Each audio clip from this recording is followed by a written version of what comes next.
इस कार्यक्रम के पुण्यार्जक हैं श्री विमल कुमार, श्रीमती चंदा देवी, श्री सनत, श्रीमती ममता, श्री सुनील, श्रीमती नवीता, निसर्ग, आयुष, इशिका एवं समस्त अजमेरा परिवार। नीति क्लास, नीति क्लास, नीति क्लास। या हम सभी अपने जीवन में सुख और गुणों की अभिवृद्धि के लिए नीति के विषयों का श्रवण कर रहे हैं। नीतिकार हमें सिखाते हैं कि हमें अपना लक्ष्य कैसे प्राप्त हो। आज अपन इसी नीति पर चर्चा करते हैं। हर व्यक्ति के अपने अपने लक्ष्य हैं, किसी के छोटे हैं, किसी के बड़े हैं, किसी के सामान्य हैं, किसी के विशेष हैं, और उम्र के अनुसार वो लक्ष्य बदलते भी जाते हैं। तो वो लक्ष्य हमें कैसे प्राप्त होंगे? एक बात हमेशा ध्यान रखना, देखा देखी करने से कभी लक्ष्य प्राप्त नहीं होते। जो लोग कॉपी कैट होते हैं वो कभी बड़े लक्ष्यों को प्राप्त नहीं कर पाते। मेरा दोस्त ये पढ़ रहा है, मैं भी यही पढ़ूंगा। मेरा दोस्त मुंबई गया है, मैं भी मुंबई जाऊंगा। मेरा दोस्त MBBS कर रहा है, मैं भी MBBS करूंगा। ऐसा करने से कभी आपको लक्ष्य की प्राप्ति नहीं हो सकती। आप कॉपी कैट कहलाएंगे, टैलेंटेड नहीं कहलाएंगे। अपनी इंटरेस्ट ऑफ फील्ड से रिलेटेड बिजनेस करें, अपने इंटरेस्ट ऑफ फील्ड से रिलेटेड स्टडीज़ करें, तो आप अपने लक्ष्य को प्राप्त कर पाएंगे। देखा देखी करने वाले तो गए काम से। कहते हैं कि नकल प्लस अकल इज इक्वल टू सफल। एक मैंने कथा पढ़ी थी, एक सेठ अपना व्यापार करने के बाद लौट रहा था गांव की ओर। जब वो लौट रहा था तो रास्ते में 5 चोर मिले उसको। वो पूछता है, आप इतनी रात को कहाँ जा रहे हैं? वो सब कहते हैं कि सौदा खरीदने जा रहे हैं।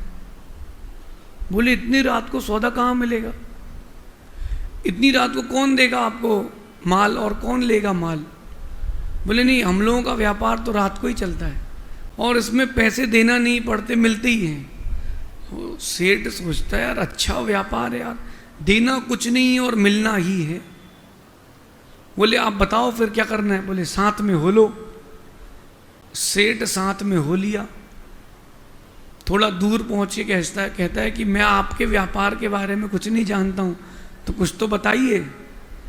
बोले, अपन अगले गांव जाएंगे तो जिसके भी घर के बाहर आपको खड़ा किया जाएगा, आपको से घर के पीछे से प्रवेश करना है, दबे पैर अंदर जाना, किसी से कुछ मत पूछना, जो सामान दिखे उठाते जाना, कोई उठना नहीं चाहिए और चुपचाप भाग आना। उसने कहा ठीक है, लेकिन बोले मैं भूल जाऊंगा तो लिख लूं। तो उसने कागज़ में लिख लिया कि दबे पैर पीछे के दरवाजे से अंदर जाना है और जो सामान मिले कीमती उठा के लाना है। किसी को उठाना नहीं है, किसी को पैसा देना नहीं है, पूछना नहीं है। अब वो सब समेटने लगा, उसको कीमती चीज़ें मिल गई। घर के अंदर घुसा, उसने समेटना चालू किया।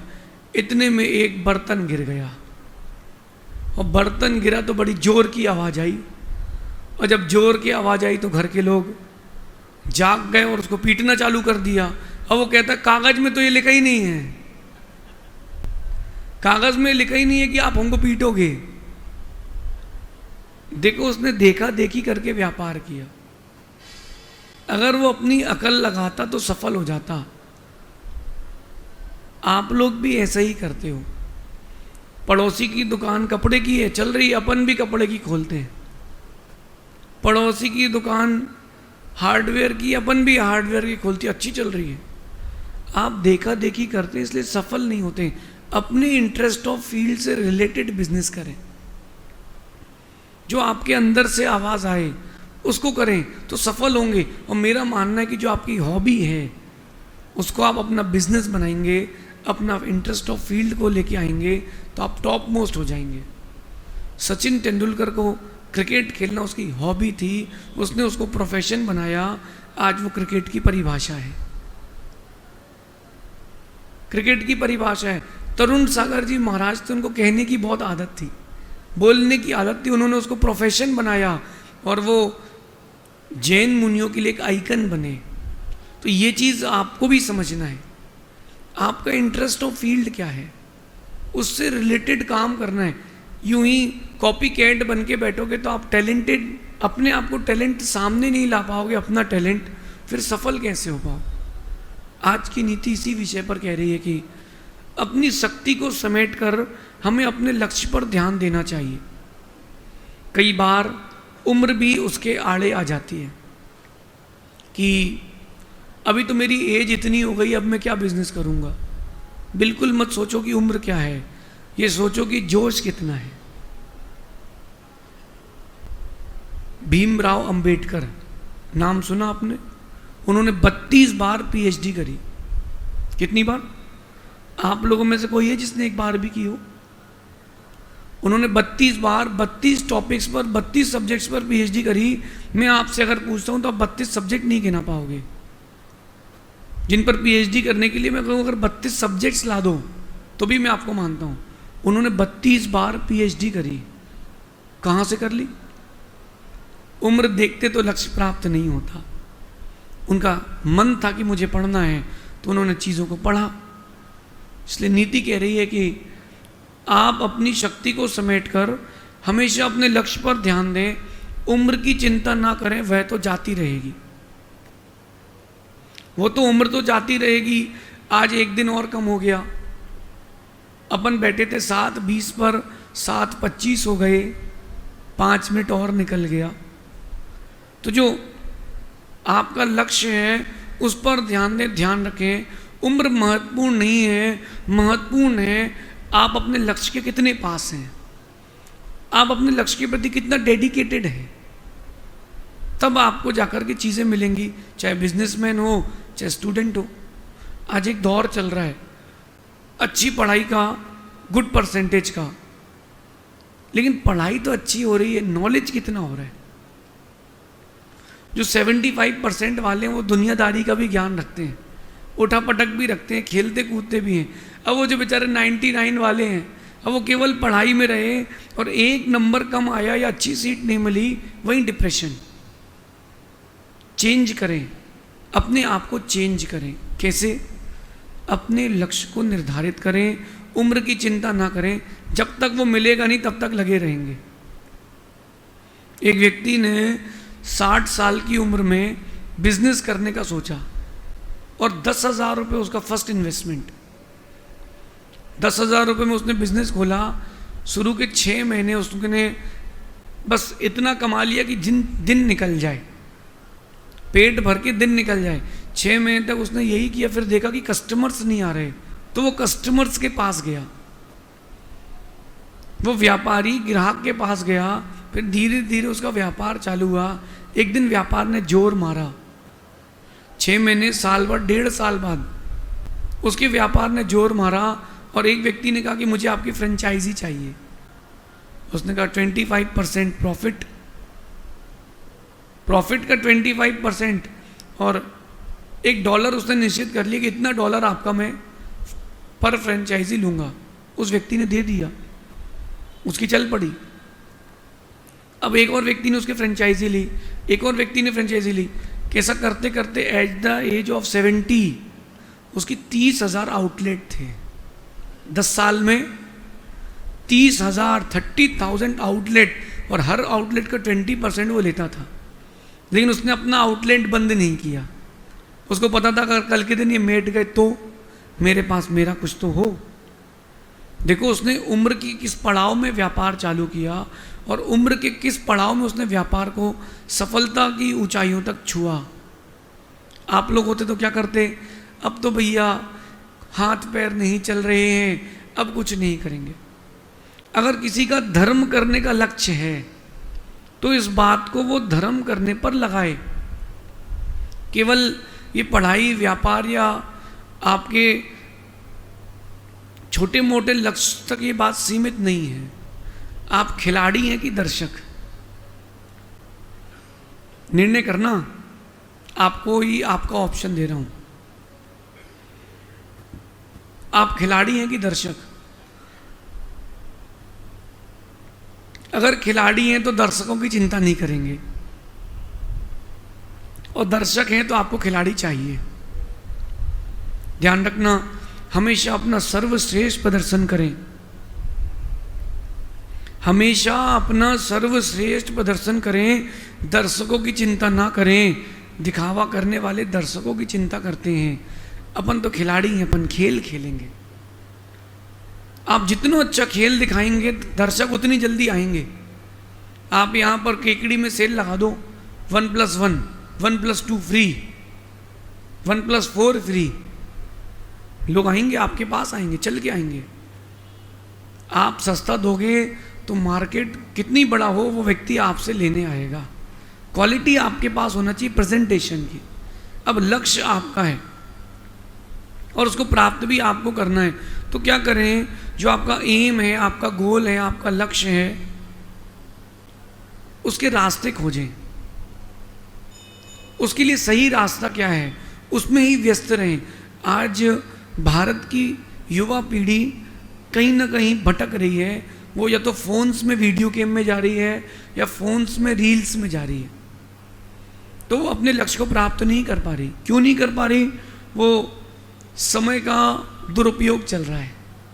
देखो, पहले का खेल होता था, वो एक टायर लेकर के, एक डंडा लेकर के पूरे गांव में बच्चा घूमता था। वो टायर का बैलेंस बनाता था और पूरे गांव में पैदल दौड़ता था। उसकी फिजिकल एक्टिविटी होती थी। अथवा वो पिट्टू खेलते थे, पत्थर रखते थे के ऊपर एक, नदी पहाड़ खेलते थे, inky pinky what colour you want, तो दौड़ते थे, लुका छिपी खेलते थे, गिल्ली डंडा खेलते थे, तो कबड्डी खेलते थे। तो इन सभी से, इन सब खेलों से व्यक्ति की इंटरनल पावर बढ़ती थी, सोचने की शक्ति बढ़ती थी। अब आपकी सोचने की शक्ति हो गई है जीरो, क्योंकि आपको फोन में पूरी दुनिया मिल गई है। तो चेंज करें। अपने लक्ष्य को प्राप्त करने के लिए पहले सही रास्ता चुनें और व्यस्त रहें। व्यस्त रहें। खाली बैठे हो तो दुकान पर ही उठापटक करते रहें। एक अच्छा व्यापारी क्या करता है, अगर खाली बैठा हो तो जो नौकर होता है उसको बाहर बैठाता है और अंदर बैठता है, बोले ग्राहक हो तुम, मैं ग्राहक हूँ, तुम मुझे चलाओ, सीखो, डिस्प्ले चेंज करो, कुछ नए आइडियाज लाओ, इनोवेटिव लाओ। कुछ नहीं है तो स्टॉक मेंटेन करो। खाली बैठने वाला व्यक्ति लक्ष्य से भटक जाता है। और उम्र वो लोग देखते जिनके लक्ष्य छोटे होते हैं। जिनके लक्ष्य बड़े होते हैं ना, वो उम्र नहीं देखते, वो लक्ष्य देखते हैं। मैं भी 38 साल का हो गया हूँ। अब मैं भी हर दिन एक नया लक्ष्य लेकर के उठता हूँ, उस लक्ष्य को पूरा करके सोता हूँ और नया लक्ष्य दिमाग में रख करके सोता हूँ। उम्र का क्या है? उम्र तो जाएगी। उम्र के चक्कर में पड़ गए तो चीज़ें नहीं मिलेंगी। आपने अगर लक्ष्य बना लिया है कि मुझे काम करना है तो कोई आपको टाल नहीं सकता। बस अंदर से मन बनाना पड़ेगा। ये जो खंबा दिख रहा है इस पर कोई चढ़ सकता है क्या? अभी नहीं चढ़ पाएगा। और अगर सभा में एक शेर आ जाए, सब खंबे में टंगे मिलेंगे ऊपर तक। वो 2 फीट की दीवार नहीं कूद सकता और 8 फीट की दीवार बिना किसी सहारे के वो दीवार पकड़ के चढ़ जाएगा। जब आपके ऊपर चीज़ें आएंगी तब आप समझेंगे। किसी ने पूछा रॉकेट से, फ्लाइट ने पूछा रॉकेट से, भाई तू इतना तेज चलता है, मैं क्यों नहीं चल पाता हूँ? बोले बेटा, जब तेरे पीछे आग लगेगी तब मालूम चलेगा। जब चीज़ें आपके पीछे आएंगी तब आपको मालूम चलेगा कि लक्ष्य कैसे प्राप्त होगा। ऐसे पता नहीं चलेगा। लेकिन ध्यान रखना, आपको कौन देख रहा है, कौन नहीं देख रहा है, इससे क्या? हमें तो अपना खेल दिखाना है। अभी यहाँ कितने लोग मुझे सुन रहे, इससे मुझे क्या? मुझे तो जो मैं सोच करके आया हूँ कि मुझे तो ये बात आपको बतानी, मुझे उससे मतलब है। अगर अपना लक्ष्य सही है, देखने वाले कम होंगे कोई बात नहीं, सुनने वाले बाहर ज़्यादा होंगे। भले ही यहाँ 1500 लोग सुन लें, लेकिन जो परोक्ष में सुन रहे हैं वो लाखों हैं। तो देखने वाले कितने हैं, उससे क्या? अगर आप देखने वालों पर जाओगे तो आपका लक्ष्य दूर हो जाएगा। आपको केवल अपने प्रदर्शन से मतलब होना चाहिए। कोरोना के समय भी क्रिकेट हुआ, लेकिन खिलाड़ियों को मज़ा नहीं आया। क्यों? चीयर अप करने वाला कोई नहीं था। लेकिन जिस खिलाड़ी को चीयर अप से मतलब नहीं, उसको खेल से मतलब है, उसने तो उस समय भी बॉल बाउंड्री के पार फेंकी है। तो कौन आपको देख रहा है, कौन नहीं देख रहा है, इससे क्या करना। आपका लक्ष्य क्या है, आपका टारगेट क्या है, आपके एम क्या है, उससे फर्क पड़ता है। और टारगेट को अचीव करना हो तो मैं 3-4 चीज़ें आपको बताता हूँ। पहला, कि जो आपका टारगेट है उसको छोटे छोटे टारगेट्स में डिवाइड करें।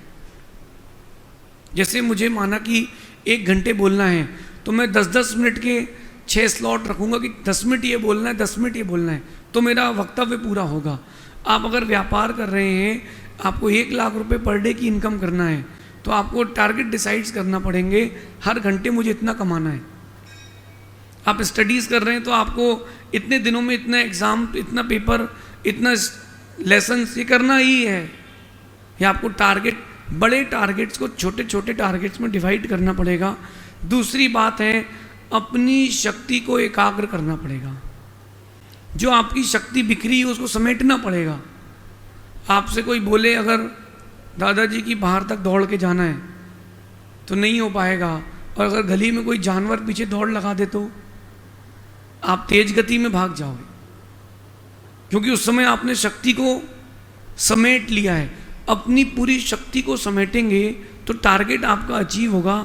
और तीसरी मुख्य बात, ब्लेसिंग्स लें, लोगों की दुआएं लें, बद्दुआएं ना लें। जो आपके लक्ष्य है, जो आपका गोल है, वो दुआएं उसमें सपोर्ट करेंगी, बद्दुआएं उस लक्ष्य को भटका देंगी। गुरुजन की ब्लेसिंग्स लें। जो आपके इष्ट हैं, बड़े हैं, बुजुर्ग हैं, उनकी ब्लेसिंग्स लेते रहें। आप अगर उनकी ब्लेसिंग्स लेते रहे, उनका आशीर्वाद लेते रहे, उनकी दुआएं लेते रहे, तो चीज़ें आपके निकट आएंगी, क्योंकि आपके अंदर एक कॉन्फिडेंस रहेगा। और चौथी बात यही है, जितना आपका गहरा कॉन्फिडेंस होगा, ओवर नहीं, सेल्फ, जितना आपका सेल्फ कॉन्फिडेंस होगा, लक्ष्य आपके लिए उतना सरल होगा। आपके जीवन का कोई भी लक्ष्य हो, एक बार ठान लेंगे तो हो जाएगा। कपड़े उतार करके ठंडी गर्मी बरसात में चलना बहुत कठिन है। केवल कपड़े उतारने की बात करो, लेकिन जिन्होंने लक्ष्य बना लिया है कि मुझे चलना है, वो चल लेते हैं। आप सोचिए कि इतनी गर्मी में भी लोग उपवास करते हैं। जिन्होंने लक्ष्य बना लिया वो करते हैं। आपने लक्ष्य बनाया नहीं है, और ऐसा नहीं कि आपके अंदर शक्ति नहीं है, शक्ति है, आप भूल चुके हैं। हिंदू रामायण से एक बात कहता हूँ, हनुमान जी भूल चुके थे कि उनके अंदर क्या क्या शक्तियाँ थीं। उनकी शक्तियों को जागृत किया गया, याद दिलाया गया। मैं भी आपको याद दिला रहा हूँ, आपके अंदर बहुत शक्तियाँ हैं। ऐसे यहाँ बहुत सारे लोग हैं जो 9 बजे 10 बजे सो के उठते होंगे, और अभी मैं आया हूँ तो 5 बजे उठ जाते हैं। छोटे छोटे बच्चे भी छुट्टियों में जो सुबह से क्रिकेट खेलने जाते थे, वो सुबह से कमंडल पकड़ने आते हैं। उन्होंने लक्ष्य डिसाइड किया है। तो क्यों ना अपन भी अपने जीवन के लक्ष्यों को इन 4 मूल्यांकनों में तौलेंगे तो प्राप्ति अच्छी होगी। सबसे पहला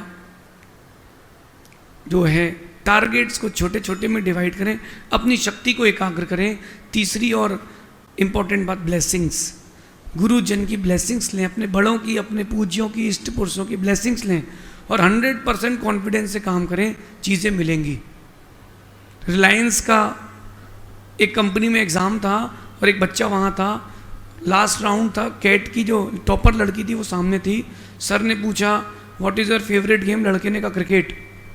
सर ने उससे बहुत सारी चीज़ें पूछी, how many stitches are then a ball? लड़का सब बताता गया, स्टम्प्स के बीच का गैप कितना होता है, बेल्स का वेट होता है, सब बता दिया। और लड़की के पसीना आ गया। सर कहते हैं लड़की से, स्टैंड अप, गेट आउट। लड़की बाहर। बोले सर क्यों? बोले एसी रूम में पसीना, lack of confidence, get out. बोले सुनो, इस लड़के ने एक भी आंसर सही नहीं दिया, लेकिन कॉन्फिडेंस इसलिए सिलेक्टेड है। तो आपके पास अगर लैक ऑफ कॉन्फिडेंस है तो कोई सिलेक्ट नहीं करेगा। आप कॉन्फिडेंस की ओर आएँ तो चीज़ें आपको सरल होंगी। ऐसा विचार करना तो लक्ष्य जल्दी प्राप्त होंगे। शेष आगे देखेंगे। भगवान महावीर स्वामी की नीति क्लास, नीति क्लास, नीति क्लास।